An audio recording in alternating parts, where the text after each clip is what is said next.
तिथं नाक घसरलं त्यांनी. आणि तुम्ही काय स्वाभिमानाच्या गप्पा आणतात? तुम्ही एवढे लाचार आहात. लाचारांनी स्वाभिमान शिकवण्याची गरज नसते.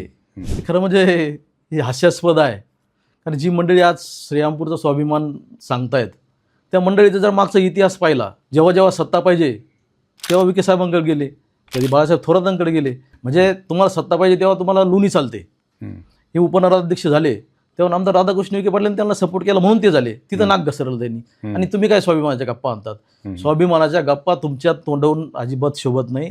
तुम्ही त्या करू नये. आणि तुमच्या आमदाराच्या बाबतीत म्हणत असेल तर कोणता आमदार? श्रीरामपूरचे आहेत का आमदार?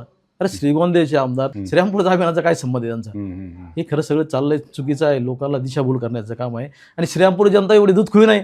त्याला सगळं कळतंय स्वाभिमान काय असतो. श्रीरामपूरचा स्वाभिमान तुम्ही सर्वांनी पाहिलेला आहे. आणि श्रीरामपूरची जनता तुम्हाला तुमचा स्वाभिमान दाखवून देणार आहे आता ह्या निवडणुकीमध्ये. त्यांना आहे स्वाभिमानी. श्रीरामपूर का स्वाभिमानी आहेच, पण ते तुमच्या तोंडून आहे. तुम्ही स्वाभिमानी नाहीत, जनता स्वाभिमानी आहेत. आणि म्हणून कोणाला स्वाभिमानी ठरवायचं ती जनता ठरवणार आहे. शेवटी लोक विकासाबरोबर राहणार आहे.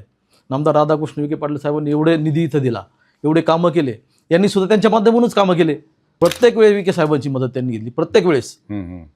आणि आज असं काय झालं? फक्त स्वतःच्या सत्तेसाठी फायद्यासाठी त्यांना नाव ठेवायचं आणि आपली कुठंतरी लोकांमध्ये गैरसमज म्हणून आपली पोळी भाजून घ्यायची. हा प्रकार दुसरं काही नाही. त्याची नवीन मुलं आलेली ती गप्पा मारतात. त्यांच्या पूर्वजाने इतिहास पहा, आपला स्वाभिमान मान ठेवला. कधी त्यांच्या फायद्यासाठी संगमनेरला आपला स्वाभिमान मान ठेवला. आणि म्हणून अशा लोकांनी स्वाभिमानाची गप्पा मारायची गरज नाही. त्यांना हे स्वाभिमानाचे शब्द त्यांच्या तोंडामधून शोभत नाही. आणि जनतेला सुद्धा कळतंय तुम्ही स्वाभिमानी कोणते आहात. फायदा असेल तर तुम्ही संगमनेरचा स्वाभिमान, कधी मग लोणीचा तर कायम फायदा घेतला तुम्ही. लोणीशिवाय तुमचं पान आलं नाही. आणि आज तुम्ही कोणत्या स्वाभिमानाची गप्पा आणतात? तुम्ही जनतेला हे गोष्टी सांगू नका. जनतेला सगळं समजतंय. त्यामुळं जनता काय करायची ते ठरवेल. अजिबात स्वाभिमान शिकवायची गरज नाही. हे किती स्वाभिमानी आहेत हे सगळ्या जनतेला माहिती आहे. त्याच्यामुळे जनतेला तुम्ही स्वाभिमान शिकवण्याची गरज नाही. कारण स्वाभिमान हा शब्द तुमच्यासाठी नाहीच, अजिबात नाही. तुमच्यासाठी स्वाभिमान तुमच्या शब्दात तोंडातून सुद्धा तो शोभत नाही. तुम्ही एवढे लाचार आहात. लाचारांनी स्वाभिमान शिकवण्याची गरज नसते.